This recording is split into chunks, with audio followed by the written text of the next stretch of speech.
ఆది యందు వాక్యం ఉండను. వాక్యం లేకపోతే ఏమీ లేదు. ఒక క్రైస్తవుడి హృదయంలో వాక్యం లేకపోతే ఏమీ లేనండి. వాక్యంలో నుంచి ఏమొస్తుంది? జ్ఞానము. రెండు జ్ఞానాలు ఉన్నాయి, లోక సంబంధమైన జ్ఞానము, దైవ సంబంధమైన జ్ఞానం. ఈ రెండింటికి పోరాటం జరుగుతూనే ఉంటుంది మనిషికి. ఎప్పుడు మనం దేన్ని అనుసరించాలి? దైవ జ్ఞానాన్ని మాత్రమే అనుసరించి, దేవుని మాటను మాత్రమే అనుసరించి నడిచినప్పుడు దానిలో ఉన్న ఆనందము, దానిలో ఉన్న సంతోషం ఎంత గొప్పదో మనకి తెలుస్తుంది. దేవుడికి స్తోత్రం కలుగును గాక.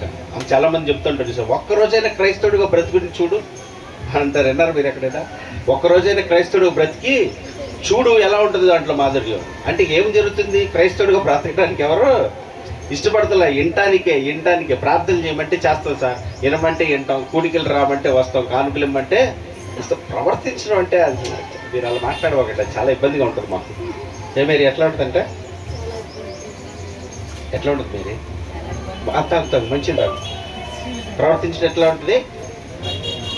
ఇబ్బందిగా, కష్టంగా ఉంటుంది. తల నిలబడదు, మనసు నిలబడదు, కాళ్ళు నిలబడవు, చెవులు నిలబడవు దేవుడి మీద. ఎంతసేపు ఎక్కడ ఉంటుంది? ఎండ వచ్చేస్తుంది, చెమటలు పడుతున్నాయి, ఆకలేస్తుంది, వాటి మీద తెమ్మో ఇలాంటి మాటలు పోతాయేమో, రేపొద్దున భయంకరమైన చోటకు పోతే అక్కడ వ్యక్తి నోరు కొట్టుకున్నా ఏ ప్రయోజనమో, ఇంకొకసారి అన్నా అవకాశము లేదు. ఇది మిక్కిలి అనుకూల సమయము, ఇది ఘనరక్షణ దేన క్రీస్తుకి మహిమ కలుగునుగా. చెప్పబడిన మాటల నిమిత్తం ప్రార్థన చేద్దాం. త్వరగా చెల్లి ప్రకటన నుంచి ప్రార్థన చేసుకుంది.